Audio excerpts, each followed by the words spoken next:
Hello guys.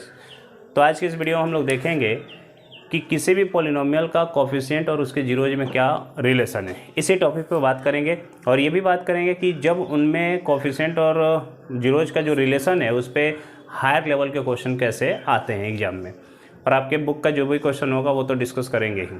तो चलिए शुरू करते हैं। सबसे पहले हम ये आपको बता दें कि आज हम लोग जो पढ़ने वाले हैं वो है relation between zeros and coefficient. तो बेटा आपको मैंने तो पहले ही बता दिया था कि ये जीरोज क्या है। अगर आप में से किसी भी स्टूडेंट को किसी भी पॉलिनोमियल का जीरोज निकालने में दिक्कत है तो वो पीछे के जाके 2-3 वीडियो जो हमने बना रखा है उसको आप देख लो, तभी समझ में आएगा, अदरवाइज नहीं आएगा, इसकी गारंटी है। तो जीरोज हम लोगों ने पढ़ रखा है। जैसे अगर मैं आपको बात करूँ, सबसे पहले एक लीनियर पॉलिनोमियल लेके हम लोग समझने की कोशिश करते हैं। अगर मैं आपको बताऊं कि जीरोज और ये कोफिशिएंट में रिलेशन, तो जीरोज तो मैं आपको पहले ही बता चुका हूं कि वेरिएबल की वो वैल्यू जिस पे पॉलिनोमियल जीरो हो जाता है। किसी भी पॉलिनोमियल में जो वेरिएबल होगा उसकी वो वैल्यू जिस पे पॉलिनोमियल जीरो हो जाए। कोफिशिएंट का क्या मतलब है इसको समझ लेते हैं। लेट पी ऑफ एक्स बराबर एक हमारे पास लीनियर इक्वेशन है ए ऑफ एक्स प्लस बी, ये है, ठीक है। तो इसमें ये जो बी है इसको बोला जाता है कांस्टेंट टर्म। क्या बोला जाता है इसको? Constant term. और इस ए को बोला जाता है कोफिशिएंट ऑफ एक्स। मेरी बात समझ पा रहे हैं? इसको बोला जाता है कोफिशिएंट ऑफ एक्स और इसको बोला जाता है कांस्टेंट टर्म। जिसमें कोई वेरिएबल नहीं है वो कांस्टेंट टर्म है, और जो वेरिएबल है उसका जो भी गुणा है वो उसका वो कोफिशिएंट है। क्लियर होगी बातें? अब हम ये मान लेते हैं कि हम लोग को क्या करना है, रिलेशन फाइंड आउट करना है इनके कोफिशिएंट में और इनके जीरोज में। तो लेट एक्स इक्वल टू के is the zero of polynomial P x बराबर ए एक्स प्लस बी। हमने ये मान लिया कि ये जो x बराबर के एक वैल्यू है जिस पे ये पॉलिनोमियल क्या हो जा रहा है, जीरो हो रहा है। ये जो पॉलिनोमियल हमने माना है ये x बराबर k पे क्या हो जा रहा है, जीरो हो रहा है। मतलब k जो है इस पॉलिनोमियल का क्या है, ये जीरो है।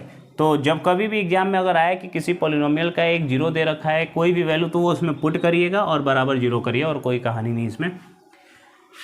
अगर इसका है तो हम कहेंगे पी ऑफ के क्या होना चाहिए, जीरो होना चाहिए। तो चलिए के रख के पुट कर लेते हैं। के जैसे ही आप रखोगे, इधर मैं करके देख लेता हूँ, आप कोफिशिएंट और कांस्टेंट को समझ गए होंगे।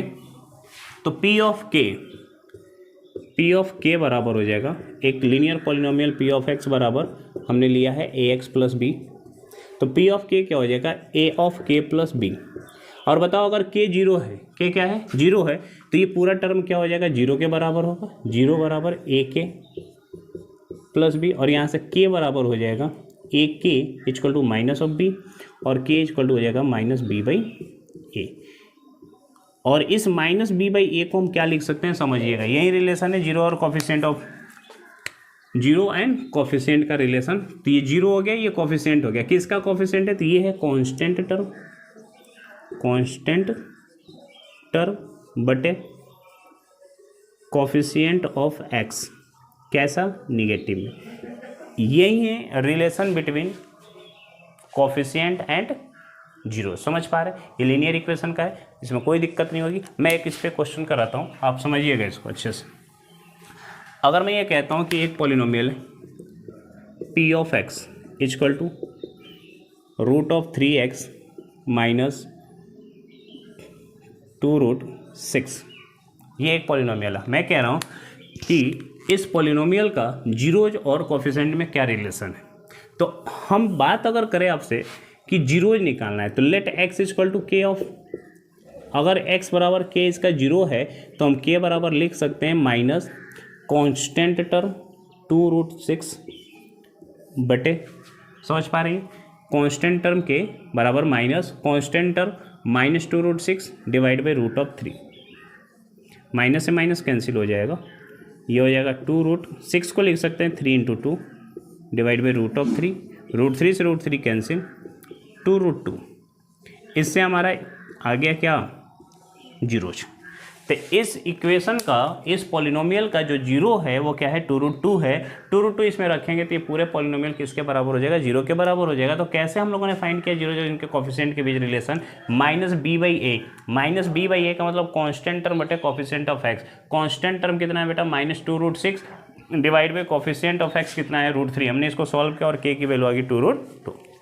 बहुत सिंपल है, आपको समझ में नहीं आ रहा हो तो दोबारा देख लेना बेटा, इतना भी टफ नहीं है। लीनियर पॉलिनोमियल में कोफिशिएंट निकालना बहुत टफ नहीं है। आपका स्टैंडर्ड जो इक्वेशन है लीनियर पॉलिनोमियल का, मैं इधर साइड में लिख दे रहा हूँ। लीनियर पॉलिनोमियल का जो स्टैंडर्ड आपका पॉलिनोमियल है p ऑफ x बराबर ax प्लस b। तो यहाँ से अगर इसका हम जीरो लिखें, जीरो, तो ये हो जाएगा minus constant term b divide by coefficient of x। ये आपका है और कुछ नहीं है इसमें। क्लियर, बहुत इजी है। दूसरा अगर मैं बात करूं relation between quadratic polynomial and coefficient of the polynomial and zeros में, तो क्या होगा उसके बारे में समझते हैं। उसके लिए मैं आपको एक छोटा सा एग्जांपल देने की कोशिश कर रहा हूँ। अगर आप उसको समझ गए तो ही आप समझ पाएंगे कि हाँ कुछ तो बात है। लीनियर में सिंगल होता है, आपको पता ही है। अगर एक हम क्वाड्रेटिक पॉलिनोमियल लेते हैं, अच्छे से समझना, मैं कोशिश कर रहा हूँ कि आपको ये पूरा समझ में आ जाए, और क्यूबिक पॉलिनोमियल का अगले वाले में बना दूंगा। क्वाड्रेटिक पॉलिनोमियल इसलिए भी ज़रूरी है क्योंकि आपके 10th में है 4th चैप्टर। क्वाड्रेटिक पॉलिनोमियल अगर मैं लेके चलूँ, एक p of x is equal to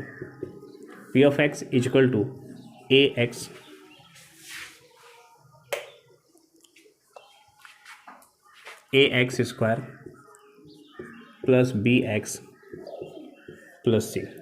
तो इसमें मैक्सिमम जो होंगे, मैक्सिमम जो इसमें जीरो होगा, आपको पिछले वीडियो में बता दिया हूँ, मैक्सिमम जीरो जो होंगे दो होंगे। मान लेते एक है अल्फ़ा और एक है बीटा, एक है अल्फ़ा और एक है बीटा। तो ये इस फॉर्म में कैसे होगा, इसको मैं आपको बताने के लिए वही कह रहा था कि एक एग्जांपल लूँगा तो आपको समझ में आ जाएगा। अगर मैं ये लिखता हूँ कहीं पे 3x square plus 9x, 3x square plus 9x plus 2 6, ये एक आपके पास क्वाड्रेटिक पॉलिनोमियल समझ में आ जाएगा। ध्यान से देखना, अगर मैं इस पूरे में से 3 कॉमन कर लूँ तो ये बनेगा x square plus 3x plus 2। अब मैं क्या कर रहा हूँ, मिडिल टर्म को स्प्लिट कर रहा हूँ, जो आपको पिछले वीडियो में मैंने बता रखा है। ये हो जाएगा 2x प्लस x। इसका पूरा प्रोसेस बताया था कि ये कैसे स्प्लिट होगा। अगर आप में से किसी भी स्टूडेंट को दिक्कत है तो वो चाह के पिछला वाला वीडियो देख सकते हैं। मैं बार बार अगर एक ही चीज़ बनाऊंगा तो ये वीडियो लेंदी हो जाएगा बेटा। आपका इस समय इस वीडियो में टारगेट है जीरोज और कोफिशिएंट के बीच रिलेशन, जो यहाँ से मैं फाइंड आउट करूँगा। ठीक है, यहाँ पे देखो, अगर स्प्लिट किया तो ये x प्लस 2 एक ब्रैकेट में आ गया और दूसरे ब्रैकेट में आ जाएगा x प्लस 1, और बाहर देखो ऑलरेडी क्या था 3। क्लियर होगी बात है। मतलब ये जो लिखा हुआ है क्वाड्रेटिक इक्वेशन, वो किस फॉर्म में लिख दिया हमने, 3x प्लस 2 और x प्लस 1 के फॉर्म में हमने लिख दिया है। जहाँ पे हम ये कहेंगे कि x बराबर -2 एक इसका जीरो है और x बराबर -1 एक इसका जीरो है। अगर ये x बराबर -2 और x बराबर -1 एक जीरो है तो हम लोग इसको x प्लस 2 और x प्लस 1 के फॉर्म में, इसके प्रोडक्ट के फॉर्म में लिख सकते हैं। आपको यहाँ पे ये बात समझनी है कि अगर कहीं पे ax square plus bx plus c एक क्वाड्रेटिक पॉलिनोमियल है और इसका जीरोज अगर अल्फ़ा और बीटा है, मतलब x बराबर अल्फ़ा भी हो सकता है और x बराबर बीटा भी हो सकता है इसका जीरो।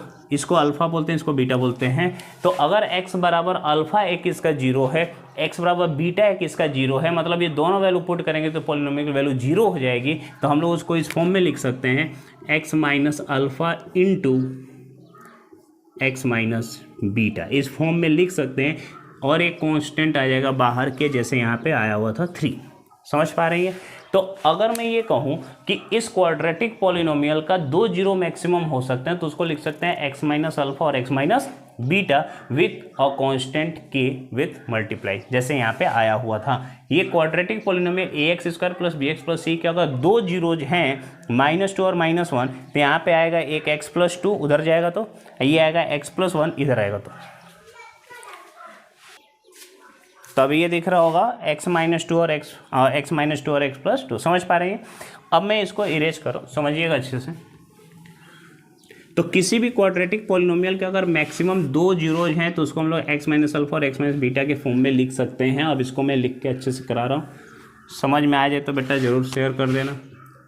ax² + bx + a, आप बस उतने ही बच्चों तक शेयर कर दीजिए जो आसपास के बच्चे इसको देख लें, और जो पॉसिबल हो सके, मैं हर वीडियो में कह रहा हूँ कि जिस बच्चे को ये लग रहा है कि वो यहाँ तक आ सकता है मेरे पास पढ़ने गुठनी में, जो आसपास के बच्चे हैं तो वो आ भी सकते हैं।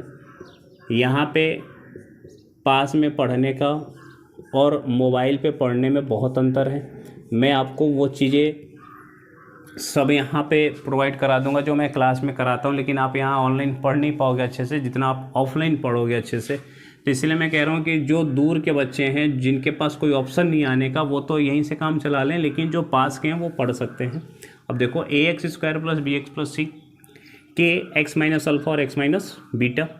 तो यहाँ पे क्या है, हम लोग इसको इस फॉर्म में लिख सकते हैं। मैं इसे थोड़ा सा सिंप्लीफाई कर रहा हूँ, देखिएगा। x का मल्टीप्लाई इन दोनों में होगा तो x² - बीटा ऑफ x, इस अल्फ़ा का इसमें करेंगे तो -अल्फ़ा × x, फिर अल्फ़ा अल्फ़ा अल्फ़ा बीटा, समझ पा रहे हैं। k से अगर इसमें मैं मल्टीप्लाई कर दूं, k को रहने दो, अभी करते हैं x² माइनस कॉमन करेंगे, इसमें दोनों में x है तो बेटा ये माइनस कॉमन करेंगे तो अल्फ़ा + बीटा बच जाएगा और ये हो जाएगा x। देखो अल्फ़ा बीटा दोनों प्लस में हो जाएगा, माइनस कॉमन किया तो alpha + beta × x + alpha × beta. अब यहाँ देखो k से मल्टीप्लाई कर दे रहा हूँ मैं, kx² - k times of alpha + beta x + alpha × beta × k। ये आपका क्वाड्रेटिक पॉलिनोमियल इस फॉर्म में कन्वर्ट होके आ चुका है। अब हम लोग क्या करेंगे, इनके कोफिशिएंट को कंपेयर करेंगे। x² का कोफिशिएंट a है तो यहाँ पे x² का कोफिशिएंट k है, यहाँ पे b का कोफिशिएंट x का कोफिशिएंट b है, यहाँ पे x का coefficient -k times alpha + beta है, यहाँ पे कांस्टेंट टर्म c है और यहाँ पे कांस्टेंट अल्फ़ा बीटा और k है। तो हम लोग ये कह सकते हैं, ध्यान से समझना, हम लोग ये कह सकते हैं कंपेयर करें तो k a के बराबर होगा, a बराबर k, b बराबर हो जाएगा -k टाइम्स अल्फ़ा + बीटा, और c बराबर हो जाएगा अल्फ़ा × बीटा × k। समझ पा रही है मेरी बात अच्छे से। अब आप बताइए, इसका जो जीरोज हमने माना था, इस क्वाड्रेटिक पॉलिनोमियल का जीरोज माना था हमने अल्फ़ा और बीटा। अगर अल्फ़ा और बीटा हमने इसका जीरोज माना है तो उनका बीच ही तो रिलेशन बताना है। तो यहाँ पे अल्फ़ा + बीटा कितना होगा और अल्फ़ा × बीटा कितना होगा ये समझना है।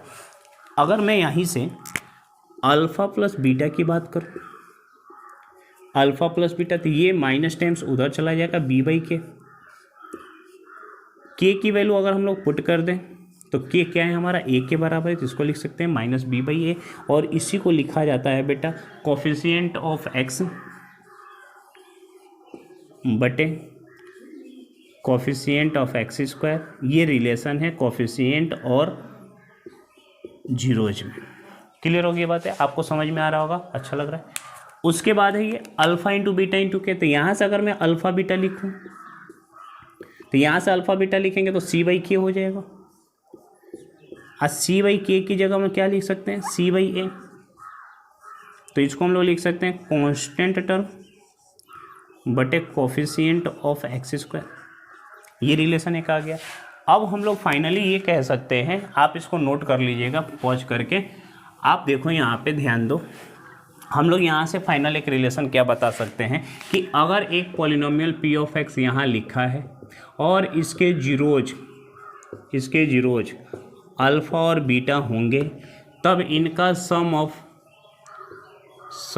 जीरोज यानी कि अल्फ़ा + बीटा बराबर क्या हो जाएगा, -x का कोफिशिएंट बटे x² का कोफिशिएंट यानी b/a। आपको इस तरह से याद रखना है। ये स्टैंडर्ड पॉलिनोमियल होगा ax² + bx + c। तो इनमें अगर इनके दो जीरोज हैं अल्फ़ा और बीटा, तो उनका सम जो होगा यानी अल्फ़ा + बीटा जो होगा वो -x का कोफिशिएंट b बटे x² का कोफिशिएंट a, और प्रोडक्ट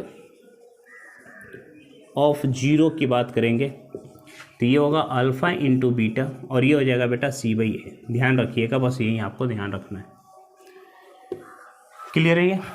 तो चलिए वेरीफाई करते हैं हम लोग फैक्टराइजेशन मेथड से एक क्वाड्रेटिक पॉलिनोमियल को सॉल्व करते हैं और उसके जीरोज के रिलेशन के बीच वेरीफाई करते हैं जो आपके 2.2 का न्यूमेरिकल्स हैं। तो उस पर एक क्वेश्चन करते हैं और आप लोग एक्सरसाइज बनाइएगा, बन जाएगा। इसके नेक्स्ट वीडियो में मैं बताऊंगा कि एक क्यूबिक पॉलिनोमियल का जीरोज और उनके कोफिशिएंट में क्या रिलेशन है, क्यूबिक पॉलिनोमियल का जीरोज और कोफिशिएंट में क्या रिलेशन है। आज की इस वीडियो में इस पर एक दो और क्वेश्चन कराता हूँ, आप देखिए। नेक्स्ट वीडियो जरूर देखिएगा, वो भी बहुत धांसू वीडियो है। देखो, अगर मैं बात करता हूँ एक पॉलिनोमियल पी ऑफ एक्स है, x square plus 9x plus 20, इस तरह से कुछ है। अगर मैं इसको फैक्टराइज करके जीरोज निकालूं तो क्या बनेगा, एक्स स्क्वायर, मिडिल टर्म को स्प्लिट करना है, ऐसे टर्म में जिनको मल्टीप्लाई करने पे 20 आ जाए, जोड़ने पे 9 है, तो 5 4 जा प्लस 20। यहाँ पे बताइए x कॉमन करेंगे तो x प्लस 5 और यहाँ पे 4 कॉमन करेंगे तो x plus 5, x plus 5 common हो जाएगा और x प्लस 4 भी यहाँ पे हो जाएगा। अब इस पॉलिनोमियल की वैल्यू जीरो तब होगी जब x बराबर हम लोग -5 रख दें और x बराबर हम लोग -4 रख दें। यानी हम ये कह सकते हैं कि x की वैल्यू -4 और -5 हो सकता है, यानी कि एक अल्फ़ा बोले -5 और एक बीटा बोले -4, तो कोई दिक्कत नहीं होगी। अब इसको वेरीफाई करते हैं उस रिलेशन से। मैं अगर कहूँ, सॉरी ये अल्फ़ा है और इसको मैं बीटा नाम दे देता हूँ। अगर मैं ये कहता हूँ कि हम लोगों ने अभी पढ़ा सम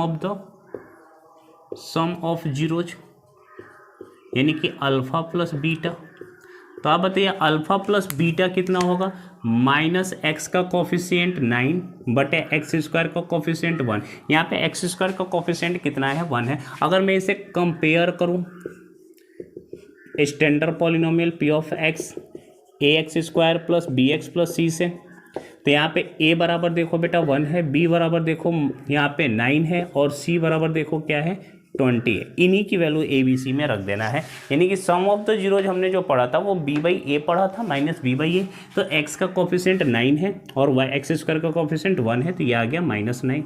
और product of zeros 20 c by A, b सारा चेक करिए क्या ये बात सही है। तो यहाँ से अगर हम करें, यहाँ से सम अल्फ़ा प्लस बीटा, तो आप देखिए अल्फ़ा -5 बीटा -4 दोनों मिलाकर हो जाएगा -9। और प्रोडक्ट करें बेटा तो अल्फ़ा इंटू बीटा, अल्फ़ा हो जाएगा -5 बीटा हो जाएगा -4, माइनस माइनस प्लस। वेरीफाई हुआ कि नहीं हुआ? तो आप मिडिल टर्म को स्प्लिट करके भी निकाल सकते हैं, या जो डायरेक्ट रिलेशन आपने पढ़ा है अल्फ़ा प्लस बीटा और अल्फ़ा इंटू बीटा, इससे भी निकाल सकते हैं। अब क्वेश्चन ये फंसता है कि अगर कहीं पे अल्फ़ा प्लस बीटा दिया है और अल्फ़ा इंटू बीटा आपने निकाल लिया और उसमें अलग अलग पूछते हैं कि अल्फ़ा कितना और बीटा कितना है, समझिएगा ये मेरी बात को। तो मैं लिख दे रहा हूँ यहाँ पे, बहुत बड़ी चीज़ नहीं है, ध्यान से समझो। अगर मैं कहता हूँ कि क्वाड्रेटिक पॉलिनोमियल है पी ऑफ एक्स, क्वेश्चन बनाना बेटा, ना बने तो आप कमेंट करके बता सकते हैं कि सर न्यूमेरिकल और कराइए। अगर आप बोलेंगे तो हम करा देंगे। अगर इनका हम सम ऑफ जीरोज लिखें तो यह जाएगा -b बाई ए, और प्रोडक्ट ऑफ जीरोज लिख दें तो यह जाएगा c बाई ए। डिफरेंस पूछ लिया जाएगा तो क्या करेंगे, उसके लिए समझ लीजिए क्या करेंगे हम लोग। अल्फ़ा माइनस बीटा का होल स्क्वायर बराबर होगा अल्फ़ा प्लस बीटा का होल स्क्वायर। आप बताओ a प्लस बी और a माइनस बी का होल स्क्वायर आप जानते होंगे। यहाँ से alpha square beta square -2 alpha beta आएगा, यहाँ से alpha square beta square +2 alpha beta आएगा। दोनों इक्वल तो हो नहीं सकता, यहाँ पे -2 अल्फ़ा बीटा और यहाँ पे प्लस का 2 अल्फ़ा बीटा कभी इक्वल नहीं होगा। इक्वल करने के लिए अगर इधर -2 अल्फ़ा बीटा है तो इधर भी -2 अल्फ़ा बीटा होना चाहिए। तो यहाँ पे प्लस का 2 अल्फ़ा बीटा आएगा, तो माइनस का 4 अल्फ़ा बीटा अगर इसमें हम शामिल कर दें तो -4 अल्फ़ा बीटा और इसमें से +2 अल्फ़ा बीटा दोनों मिलाकर -2 अल्फ़ा बीटा हो गया, यानी इधर वाला और इधर वाला इक्वल हो गया। तो ये हो जाएगा। अब देखो अल्फ़ा प्लस बीटा की वैल्यू हम लोग को पता है कितना है, वो -b बाई ए का whole square -4 times c by a, ये हो जाएगा आपका b square by a square, ये हो जाएगा 4c बाई ए। यहाँ से अगर आप लोग एलसीएम लेंगे तो ये हो जाएगा ए स्क्वायर, अंदर बचेगा b square a square, b square minus 4ac। समझ पा रही हैं? तो यहाँ से अल्फ़ा माइनस बीटा की अगर हम बात करें तो वो आएगा रूट ऑफ दिस प्लस या माइनस। समझ पा रही हैं? तो जब कभी भी फिर से समझ लो, यहाँ पे alpha plus beta minus b by a का whole square minus 4 times alpha beta यानी 4 times c by a, 4c by a square हमने कॉमन किया तो बी स्क्वायर, यहाँ से ए बार में जाएगा 4ac। तो यहाँ से हम लोग ये कह सकते हैं कि अगर अल्फ़ा प्लस बीटा दिया है, अल्फ़ा माइनस बीटा दिया, अल्फ़ा इंटू डी, तो अल्फ़ा माइनस बीटा होगा रूट ऑफ प्लस माइनस में root of b square minus 4ac divide by a, divide by a. समझ पा रही है? तो ये कहानी है, मुझे उम्मीद है कि आपको समझ में आ रहा होगा। अगर जब कभी भी आपको ऐसा लगता है कि यहाँ पे हम लोग क्या ऐसा करें कि एक क्वाड्रेटिक पॉलिनोमियल का alpha plus beta, alpha into beta और अल्फ़ा माइनस बीटा आ जाए, तो ये आप कर सकते हैं। इसी में लास्ट जो छूट रहा है, ख़त्म होने वाला है, आप फर्स्ट एंड लास्ट को बेटा ऐड करेंगे, फर्स्ट एंड लास्ट को ऐड करेंगे तो इंडिविजुअल अल्फ़ा बीटा की वैल्यू आ जाएगी। यहाँ पे अल्फ़ा अल्फ़ा जुड़ेगा तो 2 अल्फ़ा हो जाएगा बराबर, इनको जोड़ेंगे तो माइनस बी बाई ए, अब plus minus root of b square minus 4ac by a आ जाएगा। तो यहाँ से अल्फ़ा बराबर आ जाएगा बेटा ए कॉमन 2a, ऊपर minus b plus minus root of b square minus 4ac। यहाँ से प्लस माइनस ये बता रहा है कि इस जीरोज में एक अल्फ़ा है तो एक बीटा है, इस प्लस माइनस में ये बता रहा है कि एक बार माइनस से लिखेंगे तो अल्फ़ा आएगा, तो प्लस से लिखेंगे तो बीटा आएगा, क्योंकि इसमें से जब इसको माइनस किया जाएगा तो एक बार ये प्लस होगा और एक बार ये माइनस होगा। समझ पा रहे हैं? इसको हम लोग 4th चैप्टर में पढ़ेंगे, क्वाड्रेटिक इक्वेशन में कैसे जीरोज निकालने के लिए श्रीधाचार्य नियम है या क्वाड्रेटिक फार्मूला भी इसको कहते हैं। तो ये क्वाड्रेटिक फार्मूला है जीरोज निकालने के लिए, प्लस माइनस का मतलब 2 हो गया, और इस पे जितना भी न्यूमेरिकल होगा आप करिएगा, नहीं आएगा तो मैं फिर से बताऊंगा। नेक्स्ट वीडियो में मैं लेके आऊँगा आपका जीरोज और क्यूबिक पॉलिनोमियल के कोफिशिएंट के बारे में रिलेशन, वो बहुत बेहतरीन है। एक बार अगर उसको आप सीख जाएंगे तो उसमें भी आपको कोई दिक्कत नहीं होगा। इसमें कहीं भी डाउट होगा बेटा आप दोबारा देखो, श्योर है, गारंटी है कि आपको समझ में आएगा। चलिए, थैंक यू।